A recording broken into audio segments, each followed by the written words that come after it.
अस्सलाम वालेकुम दोस्तों, दूसरे जंग अजीम में जब जापान पर अमेरिका ने एटम बम कराए थे, उसके बाद असले की एक बहुत बड़ी दौड़ शुरू हो गई थी। अमेरिका और रशिया बड़े से बड़ा एटम बम बनाने की रेस में लग गए और इसी तरह चलते चलते रशिया ने दुनिया का सबसे बड़ा एटम बम बना दिया। दोस्तों, इस एटम बम का नाम सुनकर अमेरिका ने तमाम सरकारी इमारतों के नीचे और उनके पास एटम बम से बचने के लिए शेल्टर बनाना पड़ गए। जब इसकी खबर अमेरिका को लगी तो उन्होंने मजबूरन पूरे मुल्क में अपने शहरों की हिफाजत के लिए बंकर और दूसरे इंतजामात किए। इस बम का नाम टसर बम था। यह हजारों एटम बमों के मुकाबले पर था और मिलियंस नहीं बल्कि बिलियन लोगों के लिए ये एटम बम अकेला काफी था। दोस्तों, इस बम को पैसिफिक ओशन में टेस्ट किया जाता तो सारा पानी बहारात में तब्दील हो जाता और समंदर एक गहरी खाई बन जाता। अगर टसर बम को खुले आम टेस्ट किया जाता तो पूरी दुनिया का मौसम बदल सकता है। एक दिन अमेरिकन अर्थक्वेक वालों ने एक रिपोर्ट शाया की कि रशिया की तरफ से जलजले के शदीद झटके हमारे पहाड़ों में महसूस किए जा रहे हैं। जब साइंटिस्ट ने एनालिसिस किया तो पता चला कि ये एक एटम बम का टेस्ट है जो रशिया ने किया है और ये एटम बम इतना बड़ा है कि अमेरिका के एटम बम अगर 3000 मिल जाएं तो ये एक एटम बम का मुकाबला कर सकते हैं। दोस्तों, उस वजह से अमेरिका में एक सदमा सा छा गया। तमाम अमेरिकन साइंटिस्ट सर जोड़कर बैठ गए कि इतना बड़ा एटम बम बनाया कैसे जा सकता है। अमेरिकन कई दहाइयों से इस पर काम शुरू कर चुके थे, लेकिन इतना बड़ा एटम बम उन्होंने अभी तक नहीं बनाया था। रशियन साइंटिस्ट इसको बनाने का अमल नहीं जानते थे कि इतनी बड़ी साइज का एटम बम कैसे बनाया जा सके।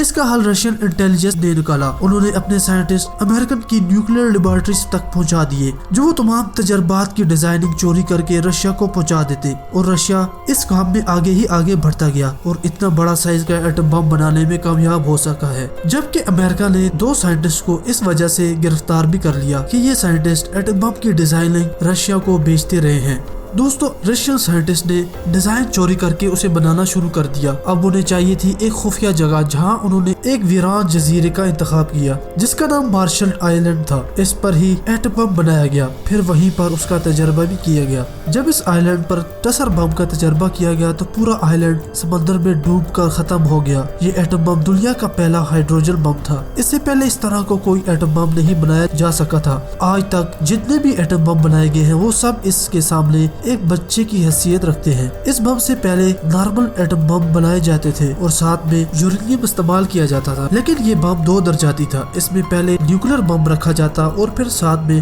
ड्यूटेरियम ऑक्साइड और ट्रिशियम ऑक्साइड का एक सिलेंडर रखा जाता। जब एटम बम फटता तो इसकी एनर्जी और हीट ड्यूटेरियम और ट्रिशियम सिलेंडर पर दबाव डालती। इससे भारी टेम्परेचर और प्रेशर से फ्यूजन का अमल शुरू होता और बम फट जाता और इतनी एनर्जी खारिज होती कि हिरोशिमा बम से 10,000 गुना ज्यादा एनर्जी प्रोड्यूस होती थी और सामने आने वाली हर चीज तबाह हो जाती। टसर बम की ये वीडियो 30 मील दूरी से रिकॉर्ड की गई है। 30 मील से ये धमाका ऐसा नजर आ रहा था जैसे ये बिल्कुल सामने हो रहा हो। टसर बम के जवाब में अमेरिका ने भी एक एटम बम बनाया जिसका नाम लिथियम बम था, जो नाकाम हो गया, जिसकी वजह से हजारों लोग गामा रेस का शिकार हो गए और अमेरिका का काफी नुकसान भी हुआ। अमेरिका टसर बम से भी बड़ा बम बनाना जा रहा था, लेकिन ये नाकाम हो गया और कई आइलैंड पर रहने वाले लोग इसका शिकार हो गए। अमेरिका अब अपने पहले बम से भी कामयाब न हुआ था कि रशिया ने टसर 2 का भी तजर्बा कर लिया। इसमें भी वही टेक्नोलॉजी इस्तेमाल की गई थी जो पहले टसर 1 में इस्तेमाल की गई और इसमें काफी अजाफी एलिमेंट शामिल किए गए। इसमें 27 टन के एक्सप्लोसिव मटेरियल ऐड किया गया।